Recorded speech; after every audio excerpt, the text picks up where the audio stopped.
Hi guys, Martin from PABrewNews. Well, I'm back from Montana. As you know, aggravates. That's about right. There you go. That's better. Well, I'm back from Montana. Had some brews there. Went to a few breweries. Got the beer hall, as you've seen. And now I'm back in PA. I thought Montana was absolutely gorgeous. Had a beautiful lady show me around. Extremely nice of her. Just let me know all the sights, all the things. Like, she just drove me around and showed me things that was amazing. We went to Bannock, which was a ghost town. We went to one before that, Virginia City. But I'll tell you what, that was more like a, if you've ever been in Pennsylvania and been to Gettysburg, how they kind of commercialized the area for tourists. Bannock was a little bit different. Bannock, she took me to Bannock, and I'll tell you what, it's a ghost town. It's in the middle of nowhere. It's very unpopulated. It's very, when we were there, we were basically the only people there, and it has a whole new vibe, a nuance to it. That no one bothers you. There's no crowds. You're just in this almost desert environment with a desert sage kind of growing up, and you walk up to the gallows and to the cemetery, and you're walking through all these old abandoned houses that have all this energy and stuff to it. It's very interesting. It's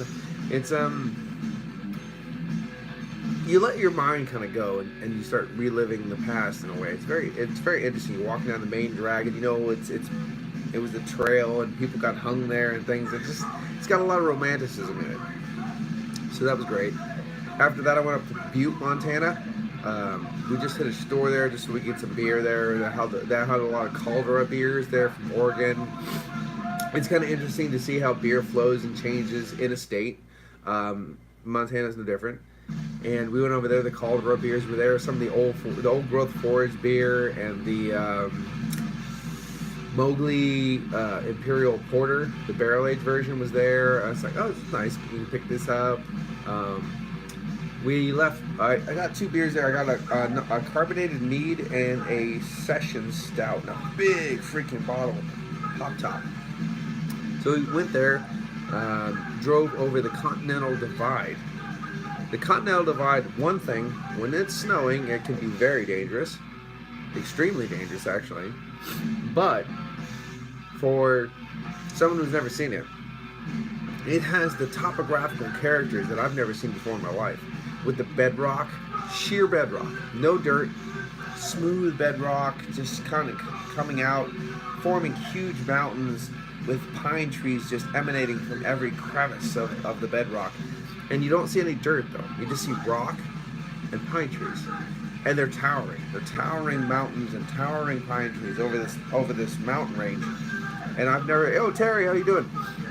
And being through the Yellowstone area, and then over there by Butte, Montana, and then going through the Continental Divide in the western part of the state that borders the Rockies, and seeing that topographical area. And I've been to Oregon, Washington. I've seen the Mount Hood, Rainier, the Olympic Mountains. Montana's something different. It's a little bit different. It's a different atmosphere, different vibe. Rolling plains mixing with towering mountains. I know the area that I was in, we were still about 4,000 feet, probably 4,000 feet above sea level. But then the mountains around us were 9,000 feet. We were more towards the southwestern area of Montana, and we got to see. She was just there. She's a local, so but she was nice enough to drive me around and show me some sights, and of course I helped with gas and stuff to be nice. But I got to see like antelope,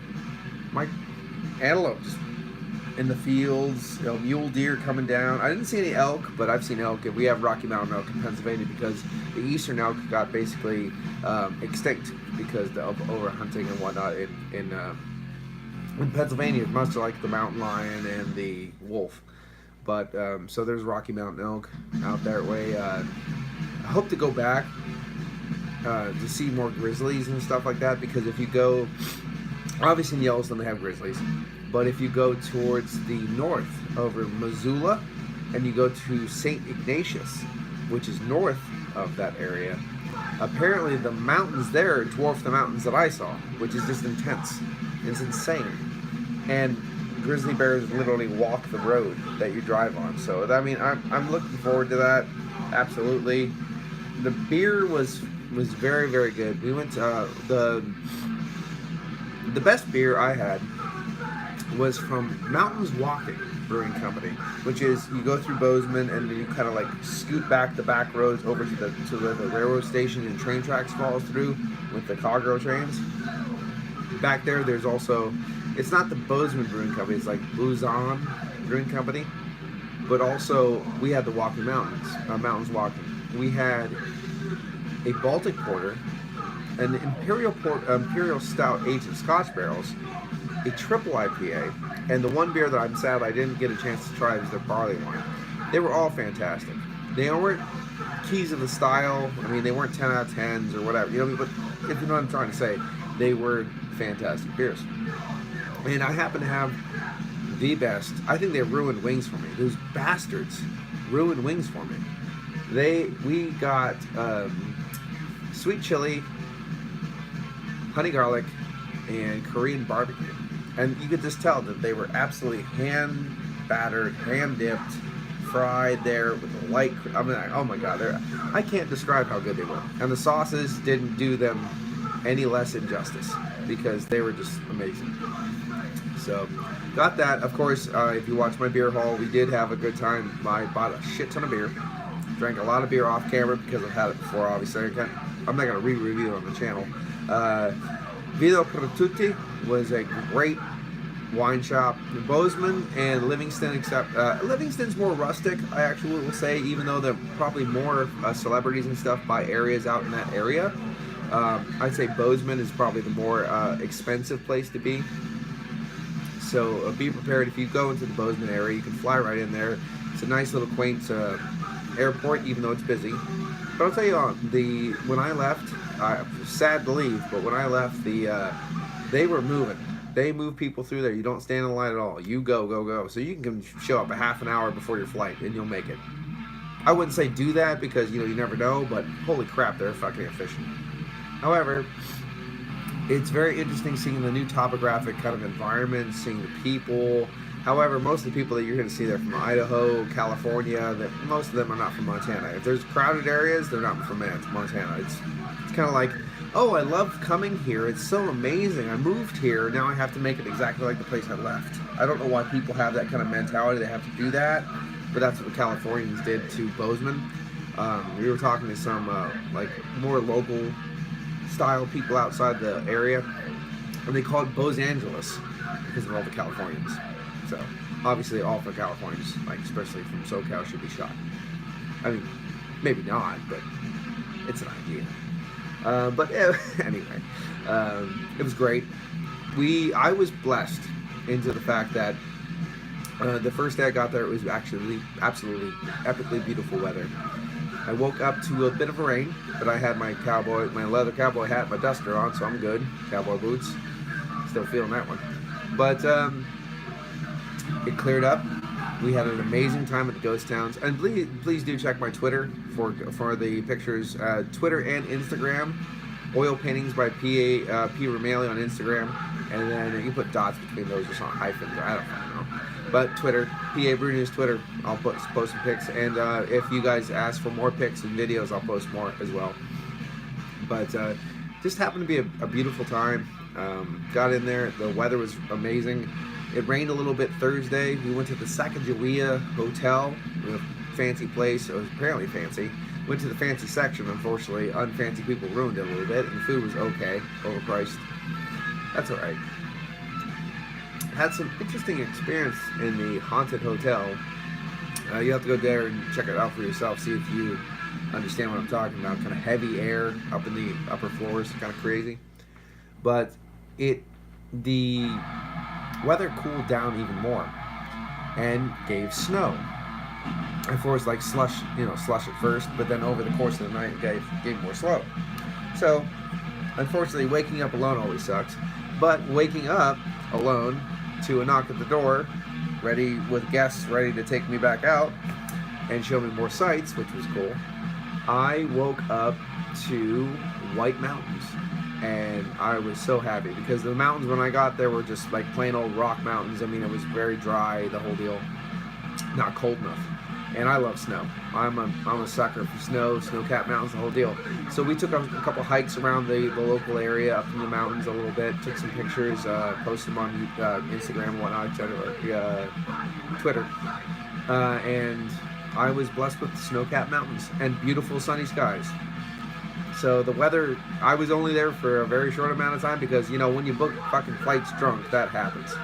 But I was blessed with great weather and great people, and Bozeman is, and Montana's a beautiful place. Definitely check it out.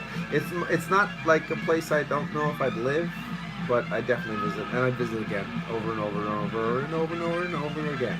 So definitely check it out. Great beer, great food. Any place you can just pick up elk and bison and have a good actual meal that you should be eating in the place you're at is a good time. So yes, great food, great people. I don't have anything negative to say about it. You might have to deal with a little traffic depending if you get into more localized areas like Bozeman and stuff like that. A little bit traffic here and there, but other than that, it's an epic place. You might have to bring your wallet with you, like I said. It's a kind of an expensive place to go. I was gonna go there about a year ago, and I noticed that the price to go there for a week was the same price to go to England for 2 weeks. Just give that a little idea of how much expensive it is over there. So I went to England instead of March. So I went to England for 2 weeks, and I loved every minute in England. But I'm glad I finally got a chance to go to Montana. And Montana is, it's so big you can't explore it in one little go. So, you know, I only got the southwest corner of Montana. So there's plenty to go, plenty to see. So, but you got a good amount of beer. I mean, this is a beer channel, so I guess I'll talk about the beer a little bit. You have meads and wines and the whole deal. You got KBS was readily available in almost every store, so you can get some excellent beers there. But the beers from the local region, you had barrel-aged imperial stouts. I mean, I had like probably 4 or 5 different variants of 10 plus alcohol by volume barrel-aged imperial stouts. You got Big Sky Brewing Company, one of the heavy hitters in the area that most people know about. There's a couple different other breweries. Check out my beer haul video, of course, to show you a little bit more that I saw along the way. Basically, anything with barrel age in it, I bought. But there was so much more. So much more beer, wine, places to go, places to see, things to do, fly fishing. I really wish I would have had. I say that I did all this in literally like 2 days, less than 2 days. I went a lot of places real quick. So if you actually do it, make sure you do it for at least a week, so you can kind of relax and do everything you want to. I would just say the Rocky Mountains had the best beer, but Neptune Brewing Company that I was at over in Livingston, not too far away, in Livingston, had probably the best atmosphere. It had the whole pirate thing going on, I mean, it's so far fucking away from the ocean, it just kind of makes it even retro and awesome, more awesome in that way. And they had their own sushi bar in there. I'd love to actually sit down and just have their sushi all day long with their beer. And the brewery was right back. You smell the brewing process. And I've brewed for a long time now, so I know the brewing process. And it just invigorates your lungs and makes you want to fucking start boiling some water and making your own brew. And it lifted the whole experience. The cups and glasses had amazingly excellent artwork.